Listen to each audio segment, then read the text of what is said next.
Would you believe me if I said this is all the starter that I keep all week long on the counter? If you don't know, this is a stiff starter. I recently transitioned from a liquid starter to a stiff starter, and my bread has never been better. I'm a working mom, I work full time, and I have 2 kids that play sports, and I just don't have time to bake during the week, and I don't like the way that my starter acts whenever I put it in the fridge for a whole week. So I did some research, and I found out that keeping a maintenance feed on the counter is actually better for your starter, and it's better for your pocket because you're not wasting a bunch of flour feeding big amounts each day whenever you're not baking each day. If you're not baking every day, you don't need that much starter. So if you want to learn how you can turn your liquid starter into a stiff starter like mine, stay to the end and I can show you how you can too. Okay, so we are going to take this liquid starter and turn it into a stiff starter. I fed this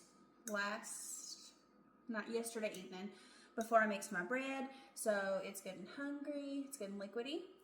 You don't have to do anything special. You're going to take this liquid starter. I like to keep mine in a smaller wet jar because it's not a very big ball, and then I can tell like how much it expands.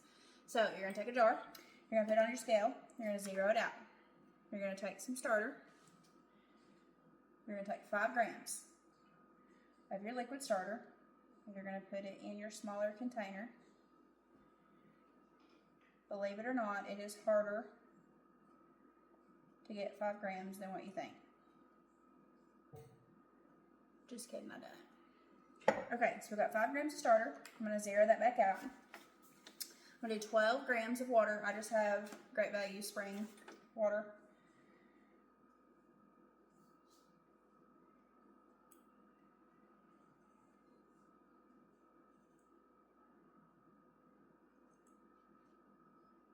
Okay, that's 13. That's good enough. Okay. Now, I'm going to zero my scale back out again. I'm going to do 15 grams of bread flour. I use the King Arthur bread flour. I like it a lot. That's 11.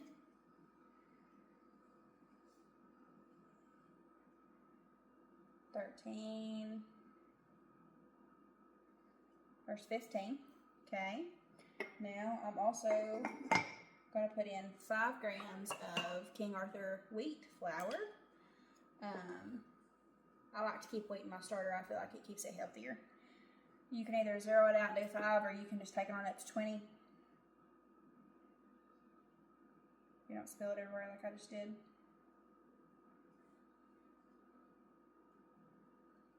Okay, it's 22. It's fine. Now,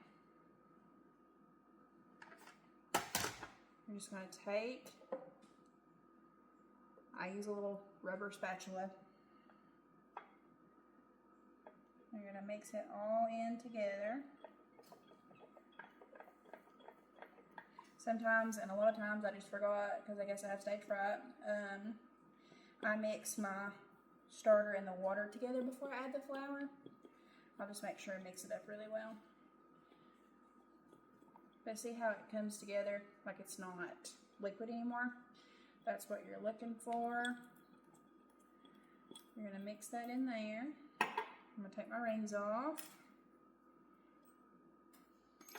I'm going to pull this out. Now, I personally like to take a little bit of wheat flour and just sprinkle it on the top of it so they don't stick to my hands. I'm just going to roll it up into a ball. Now, I'm really going to mix this good because I didn't mix the starter and water together.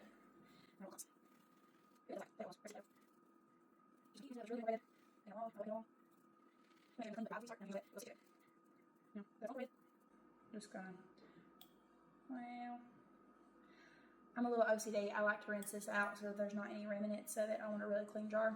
And I just take warm water and rinse my jar out. Okay, so rinse that out. That's good and clean. I do use warm water. It makes my jar a little bit warmer. And your starter likes to be warmer. So I just dry it. I'm going to just plop it down in there. That's it. So it'll take this, I'll take a video in the morning or a picture, But it'll take this little jar probably 8 to 10 hours before it doubles. Now, this is not enough to like mix bread with. This is just enough to maintain. So like if you fed this amount and then you let it rise and expand and then you wanted to make bread, you probably wouldn't have enough. I think that I've counted it out and it's like 63 grams or something of starter. So anyways, it just hangs out in there on the counter until the next day. I feed it at night before I go to bed, and I'm only wasting 20 grams of flour versus a half a cup. So come back tomorrow and I'll show you guys what it looks like after it peaks and how much it rises and all the little bubbles that's in it. I'll see you tomorrow.